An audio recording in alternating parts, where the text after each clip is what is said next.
எல்லாமே நல்லபடியாக முடிஞ்சாலும் ஆனால் தமிழ்ச்செல்வி மட்டும் சந்தோஷமாகவே இல்லாமல் இருக்காங்களே அப்படின்றது மட்டும் வீட்டில் இருக்க இங்கே மலர், காவியா, தனம் இவங்களுக்கு மட்டும் நல்லா புரிய செய்தோம். நாம் இந்த பரிகாரம்லாம் பண்ணிட்டோம். இனிமேல் செய்து தமிழ்ச்செல்வி வாழ்க்கையில எந்த பிரச்சனை இருக்க போகிறதுலன்னு பாட்டி மனசார நம்புகிறாங்க. பாட்டி மட்டும் இல்லை, ராஜாங்கமும் அதைத்தான் இங்கே எதிர்பார்க்கவும் செய்கிறாங்க. தமிழ்ச்செல்வி இந்த வீட்டுக்கு மருமகளாக இனி ஒரு மகளாக இருக்கணும் அப்படின்றதான் அவருடைய எண்ணமாகவும் இருக்குது. அந்த நேரத்தில் தான் எங்கள் வீட்டுக்கு யார் வரா அப்படின்னு பார்த்தா காவியாவுடைய அம்மாவும் அப்பாவும் வராங்க.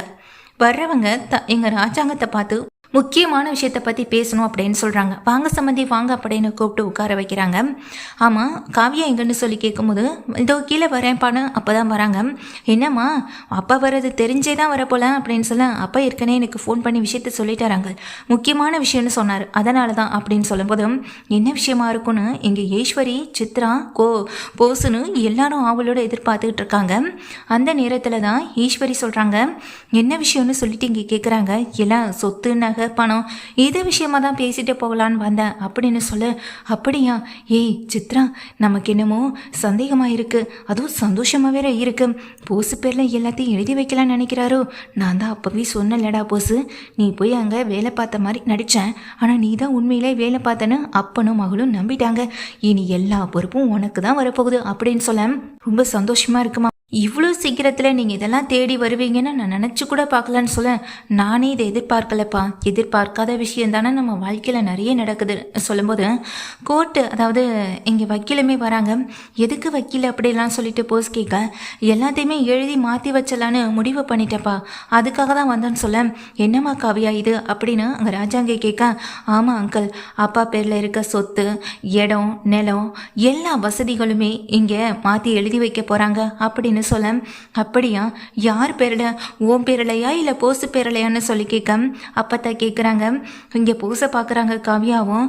உடனே ஈஸ்வரி சொல்கிறாங்க அத்தை கிட்ட, வேற யார் இதெல்லாம் செய்ய போகிறா, நம்ம போசு பேரில் தான் எழுதி வைக்குவாங்க.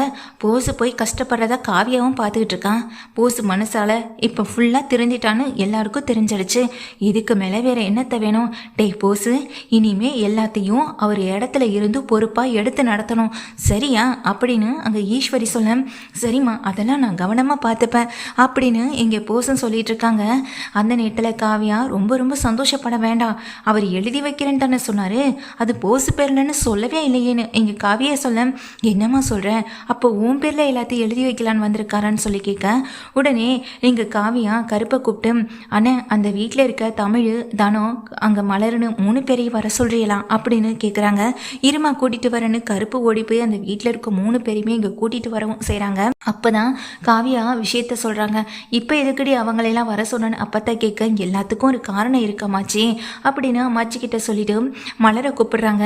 அப்பா இதான் மலர் அப்படின்னு சொல்ல, உடனே அவங்க அப்பா கிளம்பி நின்று மலர் பக்கத்தில் வந்து, என்னை மன்னிச்சிரு தாயி அப்படின்னு கையெடுத்து கும்பிட்டு மன்னிப்பு கேட்க, யாரு எதுக்கு நீங்கள் என்கிட்ட மன்னிப்பு கேட்குறீங்கன்னு சொல்லிட்டு இங்கே காவியாவையும் அவங்க அப்பாவையும் மாறி மாறி பார்க்க எல்லாரும் அதிர்ந்து போய் நிற்கிறாங்க. என்னம்மா இவகிட்ட போயிட்டு உங்கள் அப்பாவை மன்னிப்பு கேட்க வைக்கிறேன்னு சொல்லி இங்கே கேட்கும்போது, நியாயமாக பார்த்தா கழுத்தை பிடிச்சி இவ எங்கள் 2 பேரையும் வெளியே தள்ளியிருக்கணும். ஆனால் விஷயம் தெரிஞ்சும் அமைதியாக இருக்க எங்கள் மலரை நினச்சி உண்மையிலே நான் பெருமைப்படுறேன் அப்படின்னு சொல்ல, என்னக்கா என்ன விஷயம் அப்படின்னு அங்கே தமிழ்ச்செல்வி மலரை பார்த்து கேட்க, அதை நான் சொல்கிறேன் தமிழ் அப்படின்னு சொல்லிட்டு காவியா எல்லார்கிட்டையும் விஷயத்த சொல்லவும் செய்கிறாங்க. என் அப்பாவும் இவங்க அப்பாவும் உடன் பிறந்தவங்க தான், ஆனால் சின்ன வயசில் எங்கள் அப்பா இவருக்கு பண்ணாத துரோகமே கிடையாது. நிறைய துரோகத்தை பண்ணி அவருடைய சொத்துக்கள் எல்லாத்தையுமே வாங்கியவர் தான் எங்கள் அப்பாவும். அந்த சொத்தை வச்சு தான் எங்கள் அப்பா இவ்வளவு முன்னேற்றம் காணவும் செஞ்சார். ஆனால் இங்கே இத்தனை வருஷம் கழித்து எங்கள் தமிழ்ச்செல்வியோடைய கல்யாணத்தப்போ தான், அதாவது திருமண நாளைக்கு வந்திருந்த எங்கள் மலருடைய அப்பாவை பார்த்ததுக்கு பிறகு தான் எங்கள் அப்பாவே இங்கே இந்த விஷயத்தை என்கிட்ட சொன்னார். இங்கே மலர்கிட்ட இந்த விஷயத்தை பற்றி நாசுக்காய் கேட்டபோது கூட எங்கள் அப்பா அதெல்லாம் நினச்சி கவலைப்படவே இல்லை. ஒரே ஒரு பொம்பளை பிள்ளை, என்னை எப்படியாவது கரைசிக்கணும்னு தான் இந்த ஊருக்கு கூட்டிகிட்டு வந்தார். ஆனால் என் வாழ்க்கை இப்படி ஆகணும்னு அவரும் நினச்சி பார்க்கல, நானும் நினச்சி பார்க்கல. எங்கள் அப்பா கிட்டேருந்து அவர் சொத்தெல்லாம் வாங்கிட்டு போன போது எனக்கு ஒரு 2 வயசு தானே இருக்கும். அந்த விஷயத்தில் நடந்த விஷயம் என்னன்னு கூட எனக்கு தெரியாது. எங்கள் அப்பாவும் அம்மாவும் எங்கள் பெரியப்பாவை பற்றி எந்த தப்பான விஷயத்தையும் என்கிட்ட சொன்னது கூட கிடையாது. அவரை பற்றி ரொம்ப பெருமையாக தான் சொல்லியிருக்காங்க. அதனால் அவர் மேலே எனக்கு எந்த கோவமும் இல்லைன்னு மலர் பெருமிதத்தோட அதை என்கிட்ட சொன்னான். அந்த பெரியப்பாவை இவர் தான் மலர் அப்படின்னு அங்கே நின்றுட்டுருக்க காவியா விஷயத்த மலர்கிட்ட சொல்ல மலரே இதை கேட்டு ரொம்ப அதிர்ந்து போகவும் செய்கிறாங்க. பெரியப்பாவா அப்படின்னு அதிர்ந்து போக, இங்கே பாருமா, நீ இது எல்லாத்துலேயும் சைன் பண்ணணும். இங்கே வீடு சொத்து பணம் நிலம்னு எல்லாத்தையும் நான் உன் பேரில் எழுதியிருக்கேன்னு சொல்ல, எனக்கு இதுக்கு இதெல்லாம் அப்படின்னு சொல்லி கேட்க, நான் செஞ்ச பாவத்துக்கு தண்டனையா இதை நான் செஞ்சுதான் ஆகணும். என் பொண்ணு காவியாவே இவ்வளோ தூரத்துக்கு அதை சொன்ன போதை கூட என்னால் அதை கேட்காம இருக்க முடியலம்மா, இதை நீ ஏற்றுக்கிட்டு தான் ஆகணும் அப்படின்னு சொல்ல, இல்லை எனக்கு அதுலலாம் எந்த விருப்பமும் இல்லை, நான் என் படிப்பை மட்டும்தான் நம்பியிருக்கேன், மற்றபடி எனக்கு இந்த பணமோ நகையோ இடமோ வசதியோ வாய்ப்போ இன்னைக்கு எதுவும் தேவையில்லைன்னு சொல்ல, நான் செஞ்ச பாவத்துக்கு தண்டனை வேற என்னம்மா கிடைக்க போகுது, இது முழுக்க முழுக்க உனக்கு வந்து சேரணும், உங்கள் அப்பாவுக்கு வந்து சேரணும் அப்படின்னு சொல்லும்போதும் இதை கேட்டுட்டு எங்கள் காவியாவும் இதை ஏற்றுக்கோங்க மலர் அப்படின்னு சொல்ல, இங்கே இத்தனை நாளாக இந்த வீட்டு வேலைக்காரி இவளுக்கு பணம் காசு எதுவுமே இல்லைன்னு நினச்சிதானடி இவளை போசு வாழ்க்கையிலேருந்து பிரிக்கணும்னு நினச்சேன். ஆனால் இன்னைக்கு நீ கூட்டிகிட்டு வந்த மருமகள் மூலமாகவே மொத்த பணம் வீடு சொத்து நகைன்னு எல்லாமே எங்கள் மலர் பேருக்கு போக போகுது. இப்போ என்ன பண்ணலான்னு இருக்க? அடுத்து போஸுக்கு திரும்பவும் எங்கள் காவியாவை விரட்டி விட்டுட்டு மலரை திரும்ப சேர்த்து வைக்கலான்னு நினைக்கிறியா என்ன அப்படின்னு சொல்லும்போது அதை கேட்ட ஈஸ்வரி சித்ரா போஸ் 3 பேரும் ஆடி போய் தான் நிற்கிறாங்க. அதிர்ச்சியில் உச்சத்திலே நிற்கிறாங்க. அவங்களால இதை ஏற்றுக்க முடியாமல் நிற்க காலை மலர்கிட்ட வந்துட்டு கொடுக்குறாங்க. காவியா, இது முழுக்க உன்னோட பொறுப்பு, இனி எல்லாமே உன்கிட்ட தான் இருக்கணும். இப்போ என்கிட்ட எதுவுமே இல்லை, பணமோ நகையோ வீடோ காரோ இனி என்கிட்டேருந்து நீங்கள் எதையுமே எதிர்பார்க்க முடியாது. இனி உங்கள் பையனை நடிக்க அனுப்பணும்னு அவசியம் இல்லையேன்னு காவியா கேட்டதுமே ஈஸ்வரிக்கு பலான்னு ஒரு மாதிரி ஆயிடுது. என்ன, உங்கள் பையனை நடிக்க தானே அனுப்பிட்டு இருக்கீங்க அப்படின்னு சொல்ல, என்னம்மா சொல்கிற காவியான்னு அங்கே நின்றுட்டு இருக்க ராஜா அங்கே கேட்க, ஆமாங்கள், நான் கூட இவன் கஷ்டப்பட்டு வேலை பார்த்துட்டு வரான்னு தான் நினைக்கிறேன். நீ என்னுடைய செங்கல் சூழலே ஒரு ஆளை வைக்கும்போது அப்போ நான் உன்னை வேவு பார்க்க ஒரு ஆள் வைக்க மாட்டேனா என்ன அப்படின்னு சொல்லிட்டு காவியா சொல்ல, அதை கிட்ட போஸ் ஆடி போய் தான் நிற்கிறாங்க. நீ நடித்ததெல்லாம் போதும், நீ வாழ்ந்ததெல்லாம் போதும், நீ என்கிட்ட இருந்ததெல்லாம் போதும், இனி சொத்து பத்து நகை பணம்னு சொல்லி என்கிட்டேருந்து நீங்கள் எதையுமே எதிர்பார்க்க முடியாது.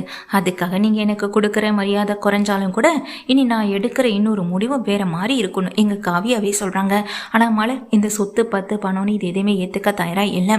அதை திருப்பி எங்கள் காவியா அப்பா கிட்டே கொடுக்கவும் செய்ய, எனக்கு தெரியுமா, நீயும் அப்பா மாதிரி தான், உனக்கு எப்போ இதெல்லாம் தோணுதோ வாங்கணும்னு நினைக்கிறியோ அப்போ நான் இதை கொடுப்பேன். நிச்சயமா இது உனக்காக தான் வந்து சேரும். இது முழுக்க நான் உன் பேரில் மாற்றி எழுதிட்டேன், இனி உனக்கு தாம்மா இது எல்லாமே அப்படின்னு சொல்கிறாங்க. அப்போது இத்தனை வருஷமாக நீங்கள் சம்பாதிச்சது எதுவுமே உங்கள் பொண்ணுக்கு இல்லையான்னு சொல்லி கேட்க, என் பொண்ணுக்கு நான் என்ன கொடுக்கணுன்றதை அதை நான் முடிவு பண்ணிக்கிறேன், அதை நீங்கள் சொல்லணும்னு அவசியம் இல்லைன்னு அங்கே நின்றுட்டு இருக்க காவியாவுடைய அப்பா ஈஸ்வரியை பார்த்து ஒரு அதட்ட ஈஸ்வரி அமைதியாயிடுறாங்க. தன்னுடைய பெரியப்பா தன்னுடைய சொந்தம் இது எல்லாமே தனக்கு கிடைச்சதை நினச்சி ரொம்ப சந்தோஷப்படுறாங்க. இங்கே மலரும் காவியாவும் அவங்க அப்பாவும் அங்கேருந்து கிளம்பி போயிடுறாங்க.